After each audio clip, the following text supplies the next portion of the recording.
Esta narrativa é puramente fictícia e criada para entretenimento. Os personagens, eventos e circunstâncias apresentados são fictícios e não representam pessoas ou situações reais. Cresci sendo a filha invisível, a que trabalhava, resolvia, aparecia. E nunca recebia nada em troca. Aguentei por 31 anos, mas no Natal. Quando minha mãe distribuiu passagens para a viagem da família na minha frente e disse que eu pesaria no clima, algo mudou dentro de mim. E eu decidi que nunca mais ia mendigar um lugar onde eu não era querida. Minha mãe me excluiu da viagem de família no Natal porque eu pesaria no clima. Fui para o Japão e Nova Zelândia sozinha nas mesmas datas e postei tudo. Deixa eu te contar uma coisa. Existe um tipo de dor que não deixa marca visível. Não é o tipo que você consegue mostrar para alguém e receber um abraço em troca. É a dor de crescer dentro de uma família e nunca, em nenhum momento, sentir que você realmente pertence a ela. Meu nome é Larissa, tenho 31 anos, moro em São Paulo, trabalho como engenheira civil numa construtora de médio porte e por toda a minha vida fui o que as pessoas chamam delicadamente de a filha responsável. O que na prática significa a filha que ninguém realmente vê. Mas vou começar do começo, porque você precisa entender o cenário antes de entender o incidente. E acredite em mim, vai ter incidente. Minha família é composta por 4 pessoas além de mim. Minha mãe, Sônia, 58 anos, dona de casa de tempo integral e CEO não remunerada do culto à minha irmã mais nova. Meu pai, Roberto, 61 anos, contador aposentado. Homem bom no fundo, mas que aprendeu ao longo de décadas. Que é mais fácil concordar com minha mãe do que questionar qualquer coisa. Minha irmã Camila, 27 anos, lindíssima, carismática e absolutamente convicta de que o mundo foi criado especificamente para servi-la. E meu irmão Gustavo, 24 anos, que até hoje não entende muito bem como o sistema bancário funciona. Mas tem uma coleção de tênis que vale mais do que meu primeiro carro. Eu sou a mais velha. Sempre fui a mais velha de todas as maneiras possíveis, não só em idade. Quando eu tinha 16 anos, comecei a trabalhar como monitora de reforço escolar aos fins de semana, porque queria comprar um notebook para fazer meus trabalhos da escola. Minha mãe achou que era uma fase... Meu pai disse que eu não precisava, mas também não ofereceu alternativa. Comprei o notebook sozinha, em 8 parcelas, usando o dinheiro que eu mesma ganhei. Tinha 17 anos quando terminei de pagar. Naquele mesmo ano. Camila ganhou um iPhone novo porque ela havia passado de ano, o que era considerado uma conquista digna de celebração na nossa casa. Apesar de passar de ano ser literalmente o mínimo esperado de qualquer estudante, Gustavo ganhou um videogame porque minha mãe achou que ele precisava de um hobby. O hobby dele durou 3 semanas. O videogame ficou. Eu passei de ano com média 9,2. Não ganhei nada, mas também não esperava mais. Entrei na faculdade de engenharia civil na USP, com bolsa parcial pelo ProUni.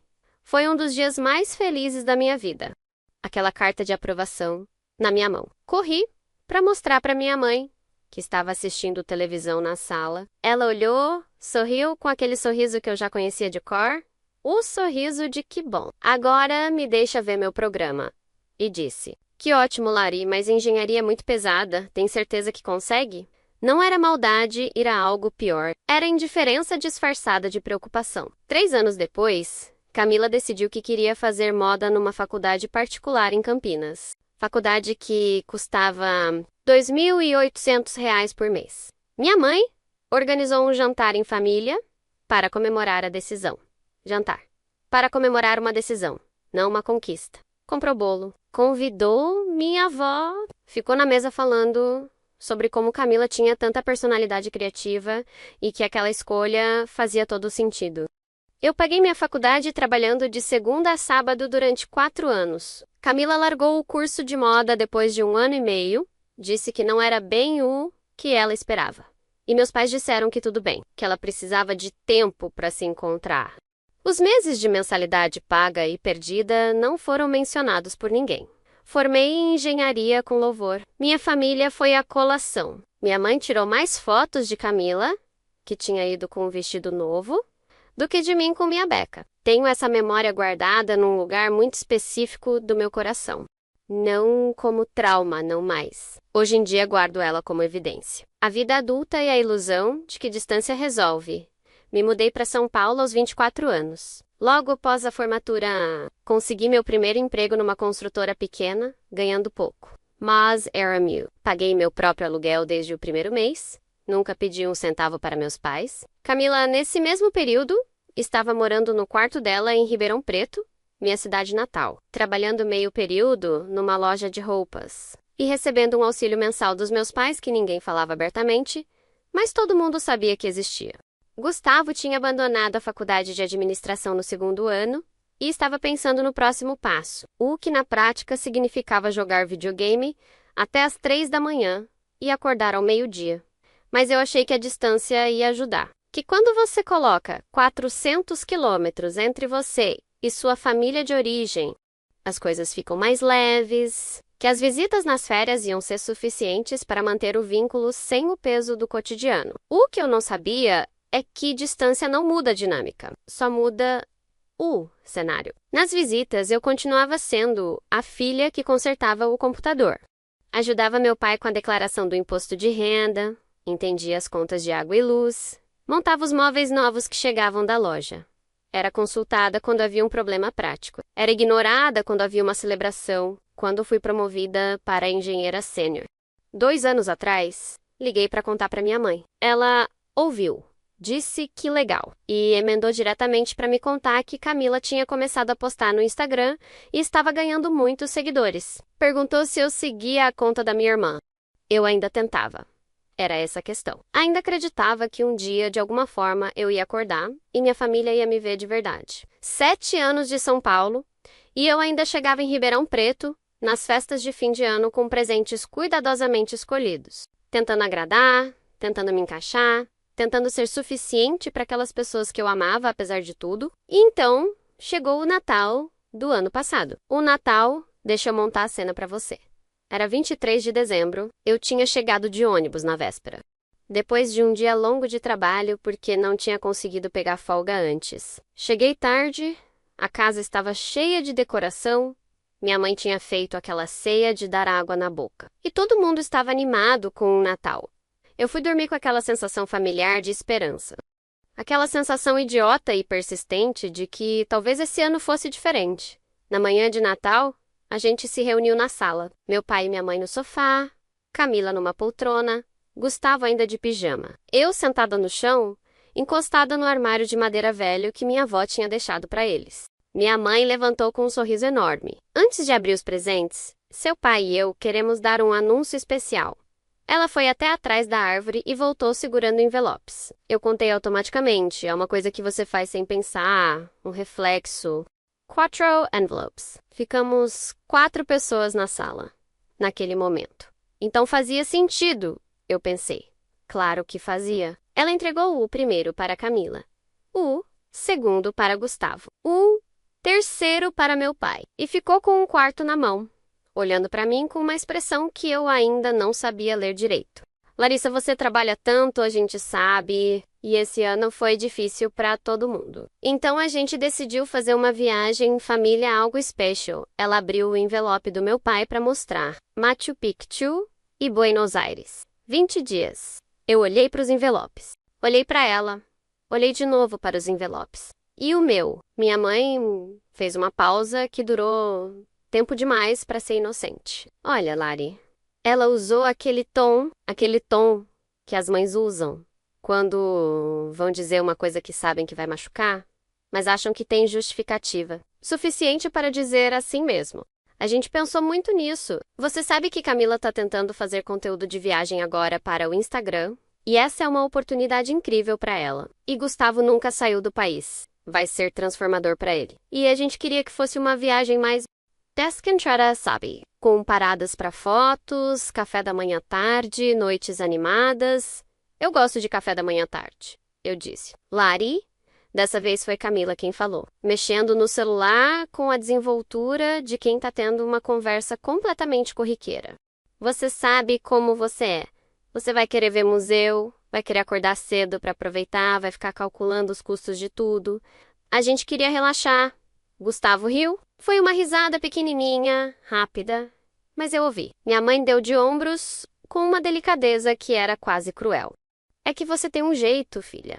Você é muito séria. A gente queria uma viagem leve e achamos que você ia acabar pesando no clima. Ia pesar no clima. Minha própria mãe, no dia de Natal, na minha frente, disse que eu ia pesar no clima de uma viagem em família da qual eu estava sendo excluída. Fiquei em silêncio por uns 40 segundos que pareceram uma eternidade. Camila já tinha aberto o envelope e estava exclamando sobre os hotéis. Gustavo perguntou se tinha cassino em Buenos Aires. Meu pai estudava o carpet com a dedicação de um arqueólogo. Levantei. Vou tomar um ar. Saí para o quintal. Fazia aquele calor seco de dezembro em Ribeirão, o tepo de calor que resseca a garganta. Fiquei parada na sombra da mangueira que meu avô tinha plantado antes de eu nascer, olhando para o muro de triste cor bege da casa dos vizinhos. 31 anos sendo a filha responsável. Aqui não dá trabalho. Aqui aparece, resolve, ajuda e vai embora sem fazer barulho. E isso foi o que recebi. Entrei de volta, sorri, abri os presentes que eu tinha levado. Dei os presentes que eu tinha comprado com cuidado e carinho para cada um deles e fingi que estava tudo bem pelo resto do dia. Mas enquanto fingia, alguma coisa dentro de mim foi tomando forma, silenciosa, firme e absolutamente determinada. O plano: voltei para São Paulo no dia 26. No dia 27, abri o computador e comecei a pesquisar. Eles iam viajar em março. Machu Picchu e Buenos Aires. 20 dias. Perfeito. Eu tinha férias acumuladas que nunca tinha tirado porque sempre havia algo no trabalho. Sempre havia uma entrega importante. Sempre havia uma razão para esperar. Fui até o sistema de Arrac e verifiquei meu saldo. 23 dias úteis. Mais do que suficiente. Entrei no pedido de férias para março, exatamente nas mesmas semanas que eles. Depois, comecei a pesquisar destinos. América do Sul era básico, Europa era clichê. Tinha que ser algo que fizesse aquela viagem deles parecer um passeio de fim de semana no parque. 3 semanas de pesquisa, noites depois do trabalho, cadernos cobertos de anotações. E então decidi: Japão e Nova Zelândia. 18 dias. Tóquio, Kyoto, Osaka, Kyoto e então voo para Auckland, seguido de uma road trip pela ilha sul da Nova Zelândia. Fiordland, Queenstown, o glaciar Franz Josef, Milford Sound. Eu nunca tinha feito uma viagem assim. Nunca tinha me permitido. Sempre achei que devia guardar dinheiro, ser responsável, não gastar com luxo, mas eu tinha uma reserva de emergência sólida. Investimentos que vinham rendendo bem. E pela primeira vez na minha vida adulta, me dei conta de uma coisa simples e absurda. Eu podia... Não precisava de permissão de ninguém. Não precisava de ajuda financeira de ninguém. Não precisava que ninguém achasse boa ideia.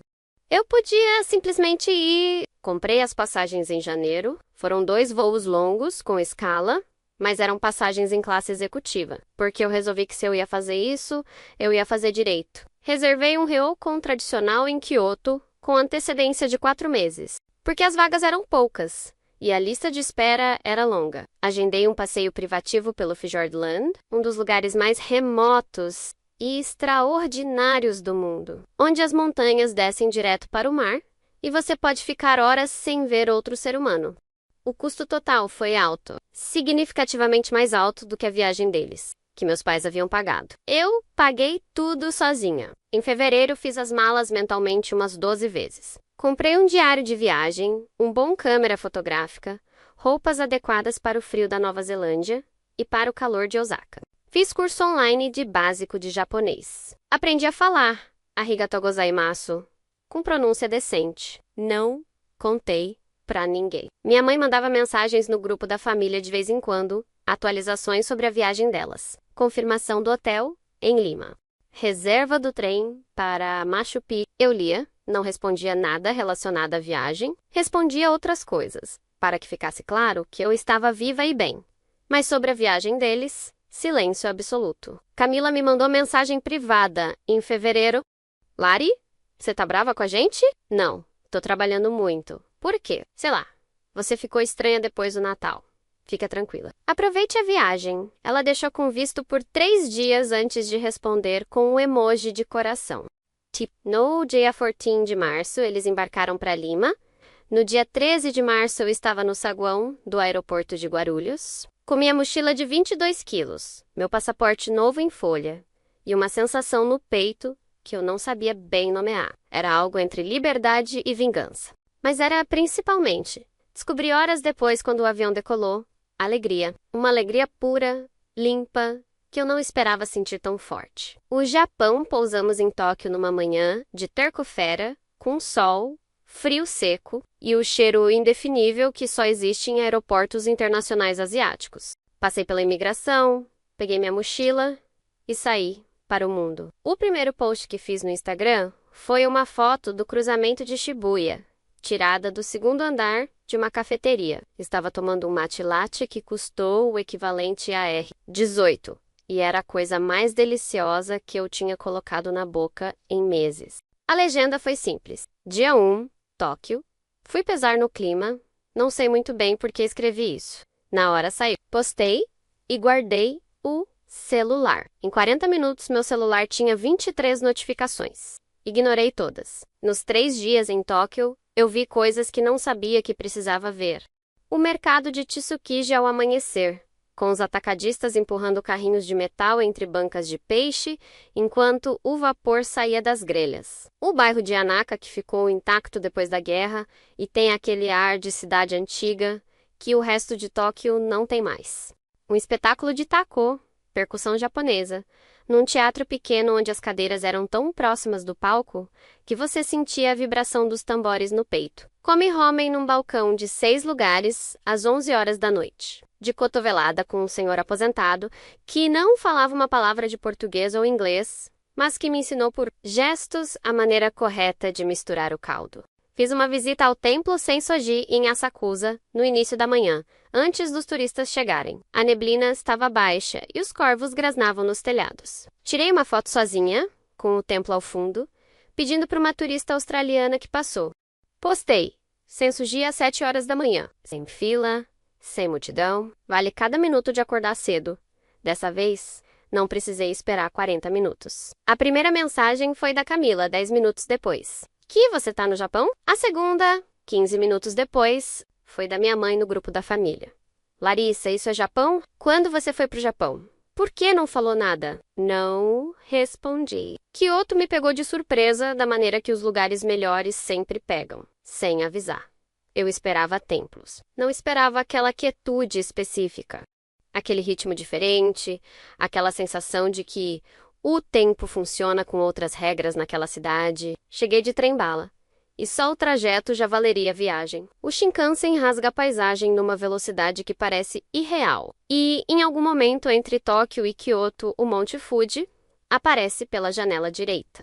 Branquinho de neve, perfeito como numa gravura. E você entende por que os japoneses têm uma palavra específica para a beleza das coisas transitórias. O Ryhoukon era pequeno, 8 quartos apenas, e ficava numa viela de pedra no bairro de Gion. A proprietária me recebeu com uma reverência e me mostrou o quarto. Tatame, futon no chão, biombo de papel, vista para um jardim minúsculo de pedra, e musgo, onde havia uma lanterna de pedra com uma vela acesa. Me sentei no quarto, sozinha, no silêncio quase completo daquele lugar, e percebi que estava sorrindo sem motivo específico. Postei uma foto do jardim com a legenda: reservei esse quarto com 6 meses de antecedência. Valeu cada segundo de espera, meu celular explodiu. Desta vez, resolvi olhar. Não porque eu quisesse responder, mas por curiosidade científica. No grupo da família. Minha mãe tinha mandado 8 mensagens. Meu pai, uma. Camila, 2. Gustavo, 0. Mas, ele tinha visto todas. Minha mãe, Larissa, me liga. Precisamos conversar. Minha mãe, você tá ignorando a família de propósito? Minha mãe, não acho que seja maduro esse comportamento, Camila. Lari, seu hotel parece incrível. Onde é isso? Camila, gente, ela não tá respondendo ninguém. Camila, Larissa, Camila, Larissa. Fechei o aplicativo. Fui jantar num restaurante que não tinha cardápio em inglês. Apontei para o que o casal na mesa ao lado estava comendo. E recebi um kaiseki de 8 tempos, que era mais bonito do que qualquer coisa que eu já tinha comido na vida. Cada prato era uma miniatura de arte. Cada sabor era uma surpresa. Sentei naquele restaurante por 2 horas e meia, comendo devagar, sem pressa, sem ninguém me interrompendo, sem precisar ser útil para coisa nenhuma. Foi uma das melhores refeições da minha vida. O quinto dia foi o Fjordland. Eu deixei o Japão com saudade. O que não esperava sentir, voei para Auckland e de lá para Queenstown. E então, peguei um carro alugado e dirigi pela ilha sul da Nova Zelândia. Não há palavras adequadas para o Fjordland. Eu sei que estou dizendo isso depois de já ter descrito o Japão com entusiasmo considerável. Mas o Fjordland é uma categoria separada. É o tipo de paisagem que faz você sentir que a Terra estava se exibindo especificamente para você. Cheguei a Milford Sound num dia de névoa baixa, as montanhas somem na parte de cima, cobertas de nuvem, e você vê só as bases de rocha preta descendo direto para a água escura. As cachoeiras vêm de lugares invisíveis lá em cima e chegam ao fiord em cortinas brancas. Um golfinho passou ao lado do barco em que eu estava, tão próximo que eu podia ver o brilho da água nas suas costas. Tirei uma foto, uma única foto, simples, mal enquadrada, tirada com pressa porque o golfinho ia embora. Postei sem legenda. Em 2 horas era a foto com mais likes de toda a minha história no Instagram. E então veio a mensagem que eu sabia que estava chegando. Foi minha mãe, privado, fora do grupo. Larissa, eu preciso entender o que está acontecendo. Você foi para o Japão e a Nova Zelândia sem falar nada para ninguém. Você está postando as fotos enquanto a gente está viajando também? Parece que você está querendo chamar atenção ou fazer a gente se sentir mal.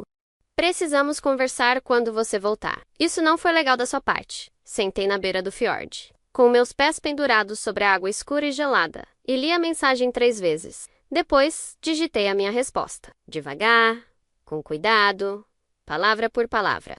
Mãe, no Natal, você me disse na frente de todo mundo que eu não ia encaixar no clima da viagem da família, que eu ia pesar o clima, que eu era séria demais. Então, fiz uma viagem sozinha, para as pessoas que queriam minha companhia, que nesse caso era só eu. Mas para responder sua pergunta diretamente, por que não te convidei? Porque você não ia encaixar no clima. Não parece justo? Não parece bem? Pois é, enviei. Coloquei o celular no bolso e fiquei olhando para o Milford Sound, enquanto a névoa subia lentamente pelas montanhas. À volta voltei para São Paulo no dia 1º de abril. Minha mãe tinha tentado me ligar 11 vezes nos últimos 5 dias. Meu pai, 2. Camila, 7. Gustavo, 0. Fiel ao seu estilo. Larguei a mochila no apartamento, tomei um banho longo, comi uma coxinha que comprei na padaria da esquina e dormi por 10 horas seguidas. No dia seguinte, atendi o telefone quando minha mãe ligou. Larissa, ela nem disse oi. O que foi tudo isso? Uma viagem, mãe. Tirei férias e viajei. Você sabe o que eu estou falando. Você ficou postando foto enquanto a gente estava viajando. Parecia que você estava fazendo de propósito para nos provocar. Respirei fundo. Eu estava documentando minha viagem, igual a Camila faz com a dela. Não é a mesma coisa. Por que não? Silêncio. Porque ela começou e então parou. Porque quando Camila posta é conteúdo e quando eu posto é provocação. Mãe, me ajuda a entender a lógica. Você sabia exatamente o que estava fazendo. Sabia. Estava viajando. Estava feliz. Estava fotografando. Estava compartilhando. Pausei. Você quer saber o que eu não sabia? Não sabia que a família ia notar tanto. Afinal de contas, vocês deixaram bem claro no Natal que a minha presença era dispensável. Isso não é justo. Não foi justo você me dizer que eu pesava no clima, mãe, na frente de todo mundo, no Natal. Depois de uma viagem de ônibus de 5 horas, o silêncio dessa vez foi mais longo. A gente não quis te machucar. Mas machucou, Larissa. Você precisa entender que Camila estava precisando dessa oportunidade para um Instagram dela. E Gustavo nunca tinha viajado. E a gente queria uma viagem mais tranquila, sem muita programação. E você é muito organizada. Você teria ficado louca com a bagunça deles. Mãe, eu interrompi com calma. Você tá me dando uma lista de razões para eu entender por que fui excluída. Não é um pedido de desculpas. São 2 coisas muito diferentes. Ela ficou quieta. Quando você quiser me pedir desculpas de verdade, sem explicação, sem justificativa, eu vou estar aqui. Mas até lá, prefiro não ter essa conversa. Ela desligou. Eu fui fazer café. Os dias que se seguiram foram previsíveis na estrutura. Mas ainda assim, surpreendentes nos detalhes. Camila me mandou uma mensagem dizendo que eu tinha destruído o clima da viagem deles, porque minha mãe ficou chateada e passou 2 dias mal-humorada em Machu Picchu. Respondi que lamentava que minha ausência tivesse causado tantos problemas. Ela não entendeu a ironia, ou entendeu? E preferiu ignorar. Gustavo não me mandou mensagem nenhuma, mas deu like em todas as minhas fotos do Japão. Era o Gustavo fazendo o máximo que conseguia. Eu suponha, meu pai ligou 4 dias depois, disse que eu tinha agido de forma passivo-agressiva e que a família estava chateada com a minha atitude. Pai, eu disse, quando vocês planejaram a viagem e não me convidaram, como vocês chamaram isso? Isso foi diferente. De que forma? Ele demorou a responder. A sua mãe achava que você não ia curtir o estilo da viagem. Então ela tomou uma decisão sobre o que eu ia ou não ia curtir, sem me perguntar, e me excluiu. E quando eu tomei minhas próprias decisões sobre minha vida, sem precisar da opinião de ninguém, virei a vilã da história. Larissa, pai, eu te pergunto uma coisa, e preciso que você responda com honestidade. Se os papéis estivessem invertidos, se eu tivesse planejado uma viagem em família e deliberadamente não tivesse incluído a Camila porque achei que ela não ia encaixar no clima, o que teria acontecido? O silêncio que veio depois foi o silêncio de alguém que sabe a resposta e não quer dizer em voz alta. Exatamente, eu disse. Boa tarde, pai. Desliguei. E então, algo curioso começou a acontecer. Foram chegando pessoas de fora do núcleo direto da família. Minha prima Beatriz, filha da irmã do meu pai, me mandou uma mensagem dizendo que tinha visto as fotos e que achava a viagem incrível. E então, quase como um apêndice, disse: vi que você não foi na viagem da família. Minha mãe me contou o que aconteceu no Natal. Que absurdo, Lari. A tia Sônia tá errada. Não sei o que a mãe da Beatriz tinha contado, nem para quantas pessoas. Mas aparentemente a história tinha saído do círculo fechado da nossa família imediata. Minha tia Fernanda, irmã do meu pai, me ligou algumas semanas depois. Nunca fomos muito próximas, mas ela foi direta. Eu ouvi o que aconteceu no Natal e eu queria que você soubesse que acho que foi errado. Você merecia ter sido incluída.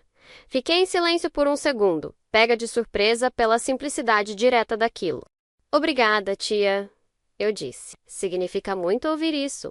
Depois soube que minha tia, Fernanda, tinha mencionado o episódio numa reunião de família do lado do meu pai, e que minha mãe havia ficado sabendo e ficado furiosa. Meu pai ficou no meio, como sempre, tentando apagar incêndio dos dois lados, sem realmente apagar nada. A narrativa de mãe perfeita que minha mãe construiu, ao longo de décadas, estava rachando nas bordas. E então entrou em cena a Ana. Ana é minha melhor amiga de trabalho. Engenheira como eu, 1 ano mais nova, casada com Lucas, 2 filhos pequenos. Almoçamos juntas praticamente todo dia útil. Ela sabia de toda a história, do Natal, da viagem, das mensagens, de tudo. Foi ela quem me apresentou ao Rafael. Rafael é arquiteto. Amigo do marido da Ana, 34 anos, mora em Pinheiros, gosta de trilha e de cozinhar. Ana organizou um jantar casual, que era obviamente um jantar para nos apresentar. O que eu fingi não perceber, porque Ana se esforçou tanto na montagem da cena, que seria cruel estragar. No primeiro jantar, conversamos por 3 horas sobre nossos trabalhos, sobre viagens, sobre Tóquio, que ele conhecia e amava. Ele havia morado no Japão por 1 ano, durante um intercâmbio profissional. Quando mostrei minha foto do Ryokon em Gion, ele me contou que tinha ficado num lugar parecido, um pouco mais ao norte, e que a proprietária havia lhe ensinado a fazer a dobra correta de um yukata. Foi uma conversa boa. O tipo de conversa que você tem raramente e que faz o tempo passar de forma diferente. Samus depois 2 vezes, 3 vezes. Na 4ª vez ele me levou para um restaurante japonês discreto em Higienópolis, onde o chefe era de Osaka e o cardápio mudava toda semana. Comi o melhor miso da minha vida fora do Japão, no caminho de volta. Numa esquina qualquer de São Paulo, ele perguntou se eu estava namorando alguém. Disse que não. Ele disse que gostaria de mudar isso. Sei o quais esquis. Contei para minha mãe sobre o Rafael numa conversa rápida. Quase que de passagem. Ela ficou animada do jeito que mães ficam animadas com essas coisas. Perguntou se era sério. Perguntou quando ia conhecê-lo. Disse que ainda era cedo, que a gente estava se conhecendo. Mas no fundo pensei, quando o Rafael conhecer minha família, vai ser porque eu decidi. Não porque minha mãe agendou um jantar. Não porque alguém achou que era hora. Porque eu quiser. Essa era uma fronteira nova que eu estava aprendendo a construir, tiolo por tiolo. O Natal seguinte estava chegando. Minha mãe começou a mandar mensagens sobre as festas em outubro, 2 meses de antecedência. Feilu dizia, de presentes, queria muito ter a família toda reunida. Não respondi sobre os planos. Em novembro, ela ligou diretamente. Larissa, você vai vir para o Natal esse ano? Ainda não sei. Mãe, vou ver como está o trabalho. Você sempre diz isso, porque é sempre verdade. Esse ano ia ser diferente. A gente queria fazer uma coisa especial. Realmente reunir a família, sem essa frieza. Deixei a frase ficar no ar por um momento. Mãe, você me pediu desculpas. Silêncio. Eu sei que errei, Larissa, mas você também não facilita. Você é muito difícil. Você acabou de me chamar de difícil no meio de uma conversa sobre um pedido de desculpas, que ainda não chegou. Eu não quis dizer assim. Como quis dizer? Ela suspirou. Você sempre foi assim, Lari, desde criança. Tudo tem que ser no seu jeito, tudo tem que ser justo, tudo tem que ser equilibrado. A vida não é assim. Respirei fundo. Mãe, a vida não precisa ser perfeitamente justa. Mas quando sua própria mãe te diz na sua frente que você pesa no clima de uma viagem em família, isso não é sobre a vida ser injusta. Isso é sobre escolha. Você escolheu dizer aquilo, você escolheu não me incluir e até hoje não pediu desculpas de verdade. Larissa, quando você estiver pronta para fazer isso, me liga. Feliz Natal, mãe. Desliguei. Fui até o Rafael, que estava sentado no sofá do meu apartamento, vendo um documentário sobre arquitetura japonesa, e me joguei ao lado dele. Como foi? Ele perguntou, sem precisar perguntar sobre o quê. Igual sempre, eu disse. Ele colocou o braço em volta de mim. Ficamos um tempo em silêncio, vendo imagens de casas de madeira em Kyoto. Minha família vai para o sítio da minha tia no Natal, ele disse depois de um tempo, no interior de Minas. É pequeno, é simples, mas minha tia cozinha melhor do que qualquer restaurante que eu já fui. E Minha Avo, do 83 anos, ainda joga baralho até meia-noite e trapaceia descaradamente. Olhei para ele. Eles vão querer te conhecer, ele disse com cuidado. Mas só se você quiser ir. Fiquei olhando para ele por um momento. Para esse homem que em poucos meses havia me mostrado mais atenção genuína do que minha família em décadas, que perguntava sobre minha semana e ouvia a resposta. Que lembrava de coisas que eu tinha dito de passagem 3 semanas antes. Que nunca em nenhum momento me fez sentir que eu pesava no clima de nada.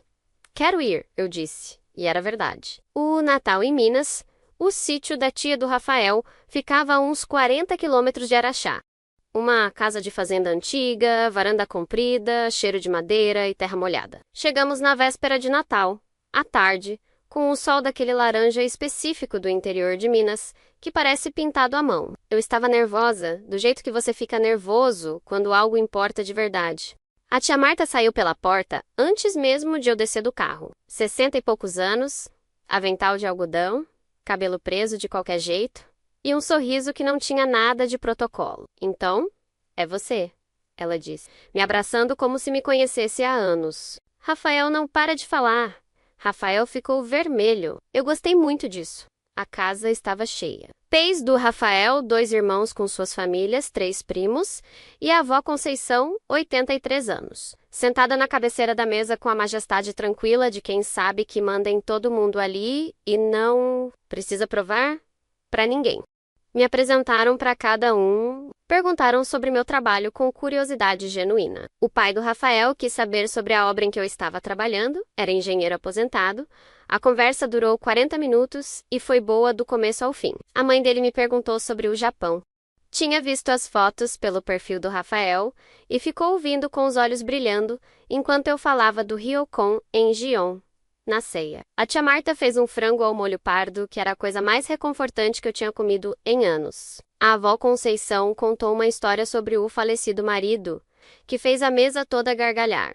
Um dos primos tentou trapacear no truco e foi pego em flagrante pela própria mãe. Era exatamente o tipo de confusão barulhenta, afetiva e completamente despretensiosa que eu tinha visto em filmes e nunca acreditei que existia de verdade. Quando passava da meia-noite, enquanto os outros jogavam cartas, a avó Conceição me chamou para sentar ao lado dela na varanda. Ficamos as duas olhando para o céu de Minas, que é ridiculamente estrelado quando você some das cidades grandes. Rafael é um bom menino, ela disse, sem preâmbulo. Mas você não parece alguém que precisa que eu te diga isso. Sorri.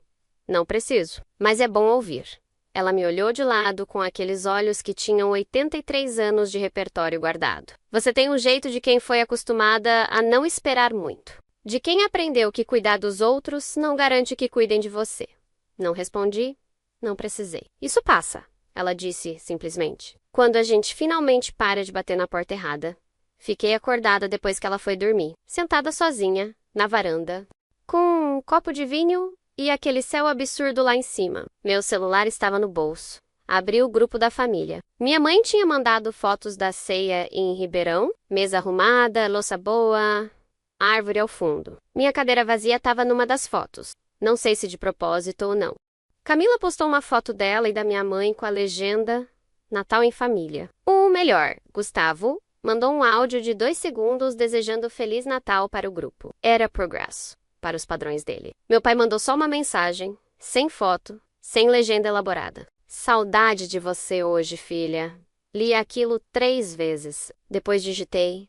Feliz Natal, pai. Tô bem. Tô muito bem, na verdade. Enviei, fechei o grupo, abri o Instagram e postei uma única foto. O céu estrelado de Araxá, mal focado, tirado sem preparação, com a varanda da tia Marta no canto inferior. Nenhuma legenda. Em 10 minutos, Camila comentou. Que lindo! Onde você está? Não respondi. Não porque estava com raiva. Não porque queria provocar, mas porque pela primeira vez em 31 anos eu estava num lugar onde pertencia ao lado de pessoas que me queriam ali e não precisava de mais nada daquele grupo de texto para confirmar isso. 3 meses depois, o pedido de desculpas da minha mãe veio num domingo de março, sem aviso. Não foi por telefone. Foi uma carta manuscrita, 6 páginas, com a letra miúda e inclinada dela, que eu reconheceria em qualquer lugar. Ela escreveu sobre muita coisa, sobre como foi criada numa família onde os filhos não tinham voz e como repetiu padrões sem perceber, sobre como confundiu responsabilidade com independência e achou que eu não precisava de cuidado porque nunca reclamava, sobre o Natal, especificamente sem rodeio, o que eu disse foi cruel. Eu sabia que era cruel enquanto dizia, e me arrependo. Não era uma carta perfeita. Tinha trechos que ainda tentavam explicar, ainda buscavam contexto onde não precisava, mas tinha também momentos de honestidade crua que eu não esperava dela. No final, ela escreveu: Não espero que você esqueça. Só quero que saiba que eu vi. Fiquei com a carta na mão por um longo tempo. Depois liguei para ela. A conversa foi curta, estranhamente calma e terminou sem grandes resoluções. Mas foi real. Talvez a conversa mais real que já tínhamos tido. Não perdoei completamente. Perdão desse tamanho não vem numa ligação de 20 minutos. Mas alguma coisa se moveu levemente, como quando você empurra um móvel pesado e ele desloca só 1 centímetro. Mas desloca, Camila. Eu deixei para o tempo resolver. Ela ainda está tentando fazer o Instagram funcionar. Ainda mora num apartamento que meu pai ajuda a pagar. Ainda está encontrando a si mesma. Talvez um dia ela encontre. Torço para que sim, sem amargura. Mas também sem expectativa. Gustavo surpreendeu todo mundo. Tá no mesmo emprego de varejo há 8 meses, o que para ele é um recorde histórico. Me mandou uma mensagem semana passada perguntando se eu podia recomendar um livro sobre finanças pessoais. Recomendei 2. Ele confirmou que recebeu e não mencionou mais, mas perguntou. E isso é diferente de qualquer coisa que ele já tinha feito antes. Meu pai continua sendo meu pai. Um homem bom que ficou quieto tempo demais e está tentando, à sua maneira lenta, não ficar mais. E eu continuo em São Paulo, continuo engenheira, continuo responsável, continuo organizada, continuo sendo a pessoa que acorda cedo e planeja com antecedência. E acha que museus são extraordinários. Só que agora faço tudo isso sem pedir desculpas por ser quem sou. O Rafael e eu estamos indo para Portugal em julho. Ele quer ver a arquitetura do Porto. Eu quero comer pastéis de nata na fonte, sem pressa, sem prova nenhuma a fazer pra ninguém. Vou postar as fotos, não como vingança. Só porque a vida ficou boa. E quando a vida fica boa, você documenta. Sabe o que eu aprendi com tudo isso? Que a gente passa anos tentando provar valor para pessoas que já decidiram quanto valem você. E não é falta de esforço, não é falta de amor, não é falta de tentativa. É que algumas pessoas só enxergam você quando você para de estar disponível. Quando eu parei de aparecer de ligar, de mandar presente, de ser útil, de tentar encaixar, onde nunca fui realmente convidada, de repente eu passei a existir para eles. A grande ironia é essa. Você não vira visível quando faz mais. Você vira visível quando finalmente faz por você.